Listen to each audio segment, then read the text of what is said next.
Alors, des voitures hybrides rechargeables peu fiables deviennent inutilisables, irréparables. Qu'est-ce que c'est que ce modèle qui a une prise de recharge à l'arrière avec une batterie dans le coffre? What?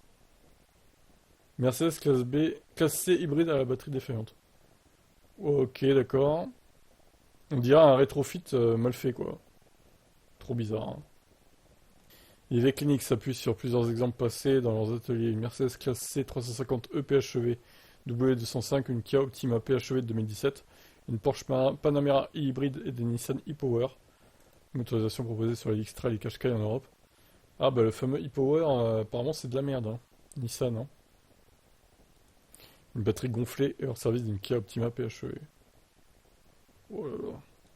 Les batteries lâcheraient vers 150 000 km, c'est très tôt quand on compare avec la durée de vie des voitures 100% électriques où un pack peut facilement durer 300 000. En général, ce sont les cellules de la batterie, la base d'une batterie qui grille. Diverses raisons à ça, un ampérage bien trop élevé dans le cas de la Mercedes, un refroidissement insuffisant pour la Kia, des soucis de conception, un souci qui entraîne une autre.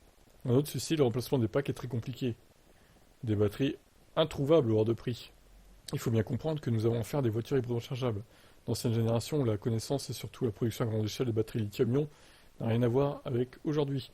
Les constructeurs ont donc équipé leurs hybrides rechargeables de cellules qui n'ont rien à voir avec des références de grande série, notamment en termes de dimension. Ces cellules sont très particulières et elles sont impossibles du coup à trouver neuves, ou alors elles sont hors de prix. Dans le cas de la Mercedes C, classe C, IV Clinique annonce que la batterie d'une capacité de 6 kWh se facture 14 500 euros. Comptez 17 000 euros pour un pack de remplacement de 9 kWh d'une Kia Optima PHEV ou même 18 000 euros pour une batterie de Panamera e-hybride. Des prix qui s'entendent en théorie, le problème ces batteries s'avèrent pratiquement introuvables. De fait, la voiture est sans doute bonne pour la casse avant ses 200 000.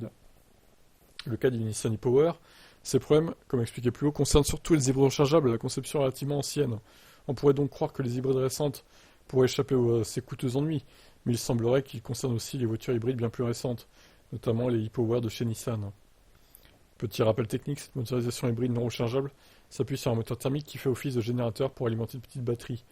C'est elle qui fait tourner les roues motrices, un système a priori efficace, mais dont la fiabilité semble aléatoire.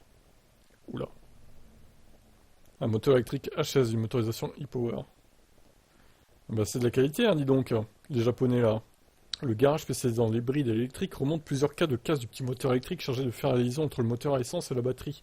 Des défaillances manifestement dues à la proximité avec le moteur à essence qui par définition chauffe beaucoup, à des kilométrages compris entre 15 et 30 000 km seulement. Le moteur électrique coûterait 11 000 euros à remplacer. N'importe quoi, bah, c'est trop là. Ajoutez à cela les entretiens des moteurs essence, qui s'ils paraissent bien plus fiables que les parties électriques de ces hybrides, ne peuvent se soustraire au remplacement de fluides, filtres et courroies. De plus, les PHEV ont tendance à consommer davantage qu'une thermique classique lorsque leurs batteries sont vides, à cause du surpoids. Et ces voitures qui se déplacent batterie vide, elles sont assez nombreuses. Bon, ça on l'avait vu, ok. Ah là là là, bah dis donc, tout ça c'est pas brillant, hein. Bon, ça me conforte dans l'idée que les hybrides et hybrides rechargeables, c'est pas la solution. Ça c'est des modèles pour ceux qui ont peur vraiment du full électrique, qui osent pas se lancer. C'est une étape, on va dire, mais c'est pas la solution, hein. Au final, ils se retrouvent avec des voitures inutilisables, alors qu'elles sont pas si vieilles que ça, quoi. Qu'est-ce que vous en pensez? Non mais ça me tue quand même, cette Mercedes là. C'est fou de foutre les batteries là, quoi. Et le port de charge à l'arrière, c'est trop. Ouais,